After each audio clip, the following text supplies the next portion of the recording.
అందరికీ నమస్కారం. నేను మీ షణ్ముఖ్. చంద్రబాబు నాయుడు గారిని తమిళనాడు ప్రచారానికి వెళ్ళారు అని చెప్పేసి చాలా నియోజకవర్గాలు దాదాపు ఆయన 7-8 నియోజకవర్గాల్లో పర్యటించడం జరిగింది. ఎన్డీఏ ప్రభుత్వం తరపున ఒక స్టార్ క్యాంపెయినర్గా ఆయన తమిళనాడు రాష్ట్రానికి ప్రచారానికి వెళ్ళడం జరిగింది. దీనిని చాలామంది విమర్శిస్తూ ఉన్నారు. చాలామంది కొంతమంది విఘ్నత కలిగినటువంటి వాళ్ళు రాష్ట్ర ప్రయోజనాల దృష్ట్యా చంద్రబాబు నాయుడు గారి యొక్క ఆలోచనను కూడా స్వాగతిస్తూ ఉన్నారు. మరి దీంట్లో మనం 2 కోణాలు చెప్పడం జరిగింది. విమర్శించేటువంటి వాళ్ళు, స్వాగతించేటువంటి వాళ్ళు. మరి కీడించి మేలు చేయమన్నారని చెప్పేసి మనము ఒక సామెత విన్నాం. మరి ముందుగా కీడు అంటే నెగిటివ్ పాయింట్ విమర్శ చేయడం జరిగింది. మరి ఆ విమర్శ ఏంటి అంటే చంద్రబాబు నాయుడు గారు ఎందుకు తమిళనాడు రాష్ట్రానికి వెళుతున్నారు? పక్క రాష్ట్రాలలో ప్రచారానికి వెళితే పక్క రాష్ట్రాలతో మనకు ఇబ్బందులు తలెత్తుతాయి కదా, ప్రభుత్వాలు శాశ్వతం కాదు కదా. మరి రేపు పొద్దున ఇంకో ప్రభుత్వాలు వచ్చినా ఇంకోటి వచ్చినా పక్క రాష్ట్రాలతో సఖ్యత సంబంధాలు దెబ్బతింటాయి కదా అని చెప్పేసి కొంతమంది విమర్శ చేస్తూ ఉన్నారు. అదేవిధంగా చంద్రబాబు నాయుడు గారు పర్యటించిన చోట అంటే అభ్యర్థులు ఓడిపోయారని చెప్పేసి కూడా చెప్పడం జరిగింది.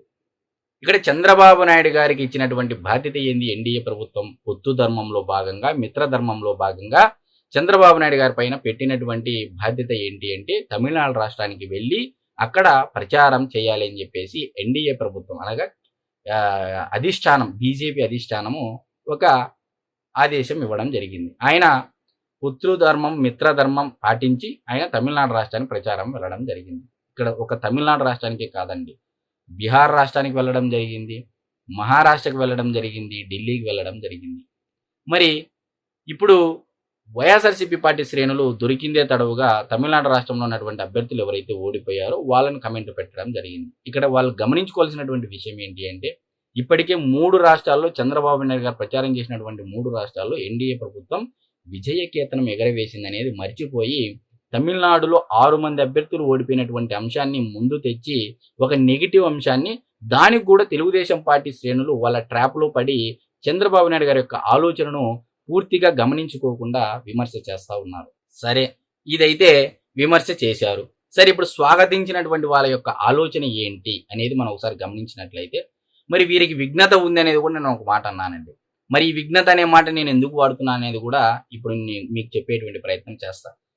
దక్షిణ భారతదేశంలో ఉన్నటువంటి రాష్ట్రాలను మీరు చూసినట్లయితే తెలంగాణ, కర్ణాటక, తమిళనాడు, కేరళ, ప్రధానంగా ఈ 4 రాష్ట్రాలు మనం మాట్లాడుకున్నట్లయితే తెలంగాణ రాష్ట్రంలో ఈరోజు ఏ ప్రభుత్వం ఉంది? కాంగ్రెస్ ప్రభుత్వం ఉంది.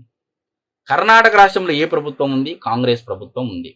మరి అదేవిధంగా ఇప్పుడు కేరళలో కొత్తగా ఏర్పడినటువంటి ప్రభుత్వం ఏంటి? కాంగ్రెస్ ప్రభుత్వం, అంటే కూటమి. మరి ఈరోజు తమిళనాడు రాష్ట్రంలో కూడా విజయ్ గారు కూడా ఈరోజు కాంగ్రెస్ పార్టీలోకి పొత్తులోకి వెళ్ళి కమ్యూనిస్టు పార్టీలు, వీసీకి, ఐఎంఏ పార్టీలు, చిన్న చిన్న పార్టీలకు మద్దతు తీసుకొని అధికారంలోకి రావాలని చెప్పేసి ముమ్మర ప్రయత్నాలు చేస్తూ ఉన్నారు. ఒకవేళ ఇది సక్సెస్ అయితే డెఫినెట్గా అక్కడ కూడా కాంగ్రెస్ ప్రభుత్వం అనగా కూటమి ప్రభుత్వమే ఏర్పడడం జరిగింది.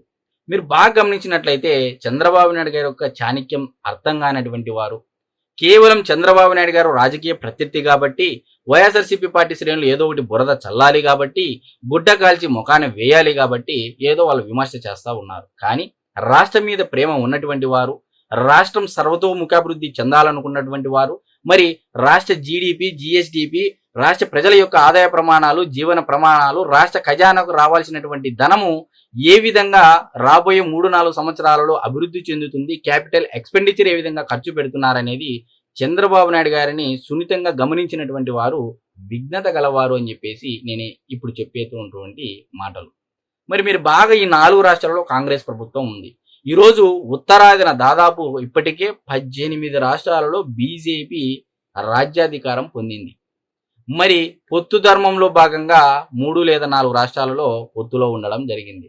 రీసెంట్గా కూడా భారతీయ జనతా పార్టీ ఒక మ్యాప్ విడుదల చేయడం జరిగింది, ఏ రాష్ట్రాల్లో భారతీయ జనతా పార్టీ అధికారంలో ఉంది అని చెప్పేసి.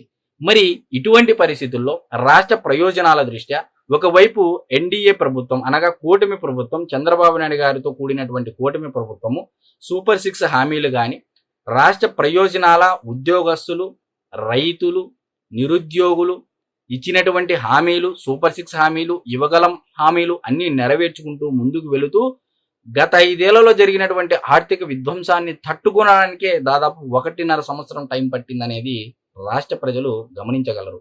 మరి మిగిలినటువంటి అన్ని రాష్ట్రాల్లో కాంగ్రెస్ ఉంది. ఈరోజు ఆంధ్రప్రదేశ్లో మాత్రమే కేంద్రంలో ఉన్నటువంటి ఎన్డీఏ ప్రభుత్వమే ఆంధ్రప్రదేశ్లో ఉండడం జరిగింది. మరి ఇది ఆంధ్రప్రదేశ్ ప్రజలకి మేలు చేకూర్చుతుందా లేదా అనేది ఒక్కసారి విఘ్నత గలవారు ఆలోచన చేయాలని చెప్పేసి నేను కోరుతా ఉన్నా. ఈరోజు నిజంగా మీరు గమనించినట్లయితే పోలవరం దగ్గర నుంచి, వైజాగ్ స్టీల్ ప్లాంట్ దగ్గర నుంచి, గుంటూరు పార్లమెంటులో ఫ్లైఓవర్ల దగ్గర నుంచి, ఈరోజు కేంద్రము ఏ ఫైలు పెట్టినా సరే చంద్రబాబు నాయుడు గారు కేంద్రం నుంచి రావాల్సినటువంటి కేంద్ర ప్రాయోజిత పథకాల ద్వారా లబ్ధి పొందాల్సినటువంటి పథకాలు ఏవైతే ఉన్నాయో ఆ డబ్బును మ్యాక్సిమం మనం యూటిలైజ్ చేసుకొని పథకాలను వాడుకోవాలని చెప్పేసి కూడా ఇప్పటికే చెప్పడం జరిగింది. మరి రీసెంట్గా మీరు గమనించినట్లయితే చాలా మంది మాట్లాడుతూ ఉన్నారు. ఒక్క విషయం నేను ప్రధానంగా చెప్పాలండి, ఈ విషయం ఎవరు చర్చ చేయట్లేదు. ఒకసారి ఈ చర్చ ఏంటి అనేది మీరు అందరూ గమనించుకోగలరు. ఈరోజు దేశంలో ఆర్థిక నగరాలు చాలా ఉన్నాయి. ముంబై, కోల్కతా, చెన్నై, హైదరాబాద్, బెంగళూరు లాంటి మహానగరాలు ఉన్నాయి. మరి ఇప్పటికి అమరావతి అనేది పూర్తిగా ఎస్టాబ్లిష్ కానటువంటి ఒక రాజధాని అయినప్పటికీ సరే, మరి ఎన్డీఏ ప్రభుత్వం వల్ల కేంద్ర ప్రభుత్వంలో అంటే పాలసీలను సైతం తమ రాష్ట్రానికి అనుగుణంగా మార్చుకొని, అనగా నారా లోకేష్ గారు, పవన్ కళ్యాణ్ గారు, నారా చంద్రబాబు నాయుడు గారి యొక్క కృషి వల్ల మరి కేంద్ర ప్రభుత్వం సైతం అనగా కేంద్రం కూడా ఈరోజు పాలసీలు చేంజ్ చేసి గూగుల్ లాంటి కంపెనీలు ఆంధ్రప్రదేశ్ తీసుకొని రావడంలో సక్సెస్ అయ్యింది. ఈరోజు మీరు చూడండి, వైజాగ్ ప్రాంతంలో దాదాపు $50 బిలియన్ ఒక ఆంధ్రప్రదేశ్ రాష్ట్రానికి పెట్టుబడులు వచ్చాయంటే అతిశయోక్తి కాదండి. ఇది ఎవరు ఈ విషయం చర్చ చేయట్లేదు. గత 2 ఏళ్లలోనే ఈ స్థాయికి పెట్టుబడులు చేరుకున్నాయని చెప్పేసి అనే విషయం ఎవరు కూడా పెద్దగా చర్చ చేయట్లేదు. ఇది గమనించాలి. ఒకవేళ ఇప్పుడు చేసినటువంటి శంకుస్థాపనలు కానీ ఎస్టాబ్లిష్ అయ్యి శంకుస్థాపనలు చేసిన తర్వాత 2029 గల్లా అవి ప్రొడక్షన్ దశలోకి వస్తే ఇమాజిన్ అండి, మనం ఇచ్చినటువంటి ఇన్సెంటివ్స్ కానీ, క్యాపిటల్ ఎక్స్పెండిచర్ కానీ, రిటర్న్ ఏ స్థాయిలో జిఎస్టీలు కానీ, ట్యాక్సులు ప్రభుత్వ ఖజానాకు చేరతాయనేది విఘ్నత గల వారు గమనించగలరు అని చెప్పేసి నేను కోరుతా ఉన్నా. మరి చంద్రబాబు నాయుడు గారి చేసినటువంటి ఆలోచన కేవలం తెలుగు జాతి కోసం, తెలుగు జాతి అభ్యుదయ సమాజం కోసం, తెలుగు జాతి సర్వతోముఖాభివృద్ధి కోసం, అతి ముఖ్యంగా ఆంధ్రప్రదేశ్ రాష్ట్ర సర్వతోముఖాభివృద్ధి కోసం, ఆంధ్రప్రదేశ్ రాష్ట్ర ప్రజల ఆదాయ ప్రమాణాలు, జీవన ప్రమాణాలు పెంచడం కోసమే ఆయన ఒక మెట్టు కాదు 10 మెట్లు తగ్గడానికైనా సిద్ధపడి నేడు ఆంధ్రప్రదేశ్ రాష్ట్ర ప్రయోజనాలను ముందుకు తీసుకెళ్లాలనేటువంటి ప్రాసెస్లో వెళ్తా ఉన్నారు.